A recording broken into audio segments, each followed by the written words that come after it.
With the reveal of the Lexus GX 550, hype for the upcoming LandCruiser Prado is an all-time high. But we have news coming out of Japan on the new Prado, and let's get into it.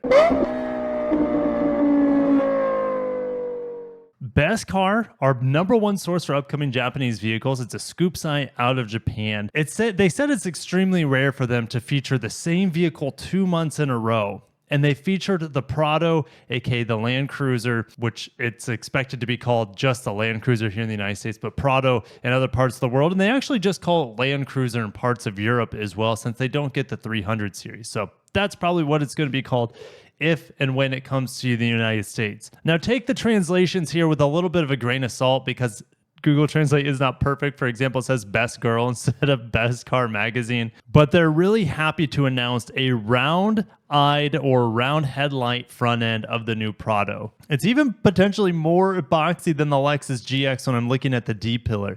The front end has 3 different variants. But before we talk about the front end, this is going to be pretty accurate here. You know, we have that swooping body line just like the Lexus GX, and they actually had this swooping body line in their renders before Lexus even teased or revealed the new Lexus GX side body. They also have different wheel designs that might make it into production. With the rounded headlights, it almost seems like it's more of an off-roading type vehicle, which would make sense because it has more of a heritage design, more of an old school LandCruiser design to it. Looking at the back, we're not going to have the light bar that goes across like the Lexus GX. It's going to be potentially more vertical like the current LandCruiser Prado or the current Lexus GX 460, for example.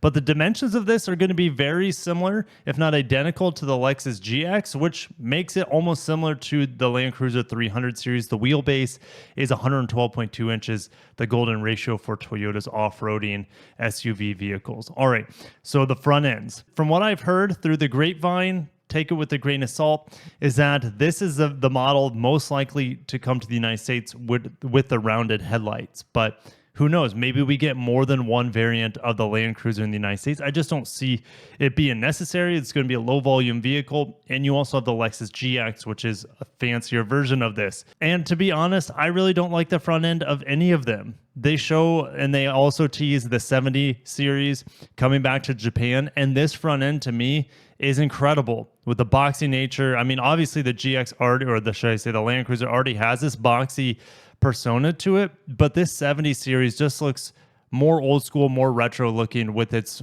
actual circle headlights instead of like these fake circular headlights here. It almost reminds me of a Honda CB motorcycle with the digital circular front light. It's like a neo retro design. It's not quite full old school, which I would prefer.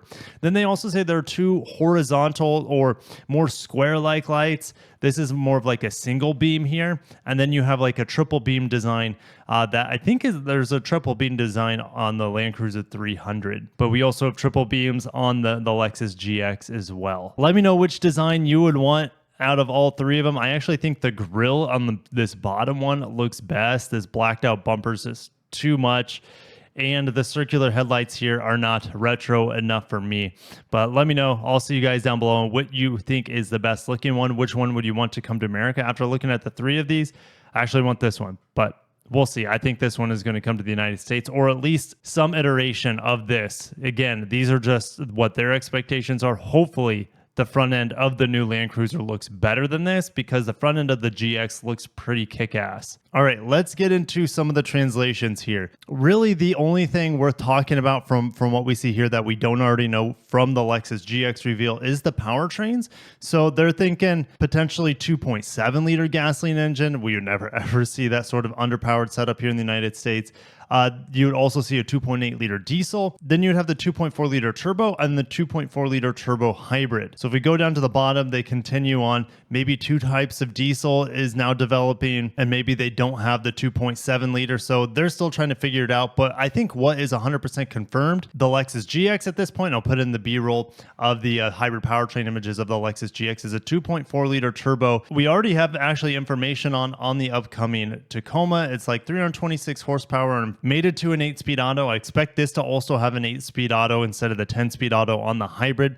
But if it has the non-hybrid 2.4 turbo variant, then it could also feature the 10-speed automatic that we see in the Lexus Lexus GX. They also talk a little bit more about the LBX, but since this vehicle's chances of coming to the United States are slim to none, I don't want to get any false hope that this vehicle could replace the funky UX here in the United States. The design on this is heads and tails above the Lexus UX, in my opinion, as well as the interior. And they also showed the Crown sedan here, or the Crown Estate. This was at Fuji Speedway, and I already covered this in previous videos, but it is left-hand drive, which means, well, it's probably going to China, but we can always, I'd say there's better hope for this vehicle coming to America than the Lexus LBX. And they're saying fuel cell or hybrid vehicle. No one expected actually this. This was the biggest surprise at the Fuji Speedway, which was the Mirai Sport.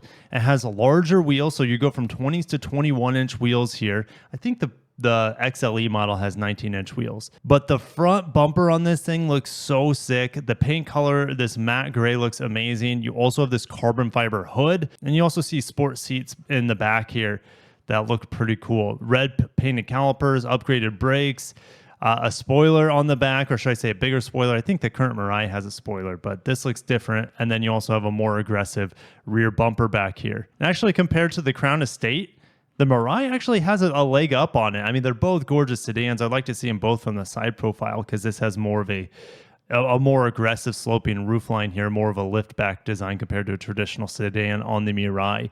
But they both look incredible. I want both of them. And I want the Mirai to have a sport option in America, but sold not as a hydrogen vehicle, but as a hybrid or a plug-in hybrid would be excellent. And same thing with the Crown Estate. I'm not going to cover the Daihatsu Move here because obviously Daihatsu is a mini car or a K car brand in Japan. Some side news here. Another vehicle that doesn't come to the United States, but is still worth talking about because we currently have it in the United States, and it is being replaced essentially by the Corolla Cross. But the new CHR is coming.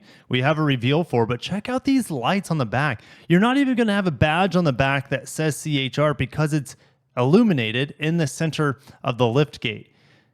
How cool is that? I think it's amazing looking. And then they get off the brake lights and it's just a single light in the middle. So man, Toyota going next level with the rear illumination here on the CHR. The reveal is June 26th. I will reveal it. I'm not, since I'm an American publication, I won't have like embargoed information. I'll probably, it's 8 a.m. June 26th. So that's probably sometime like 2 a.m. or 3 a.m. my time. So when I wake up on June 26th, I'll feature it here on the channel. Can't wait. I'm excited. It is going to have the Prius's hybrid powertrains, the 2-liter and the 2-liter plug-in hybrid Prime variant. So CHR Prime, well, they don't call it Prime in Europe. They just call it the PHEV. So, or PHEV for some of you guys out there. And lastly, this happened when I was in Austin for the reveal of the Lexus GX and TX, but Toyota to build new automotive battery lab at Michigan R&D headquarters, expanding electrified vehicle development capacity in the United States. They won't be building batteries here, at least not at volume. This is, well, like what are the kind of vehicles do they have here?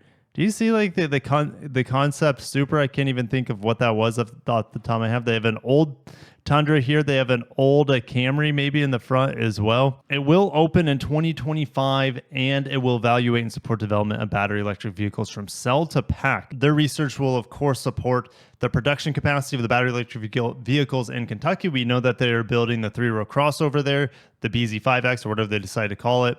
And they also will more than likely build the Lexus variant of it there as well. The TZ is what I'm going to call it. Anyways, 2025 also coincides when that North Carolina battery pack will be up and running. And that is going to be an amazing moment for Toyota and Lexus here in the United States, as they will no longer be dependent on the Japanese supply of battery packs to provide their hybrids and plug-in hybrids. Oh, and lastly, I covered this a few weeks back, talking about how Toyota was failing to cover the warranty of this GR86 on track. It was stock. He wasn't driving it like recklessly. It was a pretty simple lead follow situation, it looked like. Yeah, engine blew. Toyota said no, and then blowback by the community, and then Toyota gave in and said yes to replace his failed Boxer engine. Toyota probably doesn't like replacing those failed Boxer engines because they're not Toyota engines, they're Subaru engines. And the end of the article about the LandCruiser Prado coming from Japan, they said that announcement is supposed to be sometime this fall. So Stay tuned. I'll break it for you guys. I can't wait to share the official details on it. But at least in the meantime, we can snack on the Lexus GX because that is everything and more that the Prado will be. But I got to shut it down. If you guys are excited for the LandCruiser and the potential return of it coming to the United States, maybe we'll get an announcement this fall. Smash the like button, subscribe for more, and I can't wait to share more. All right. Have a great day and peace.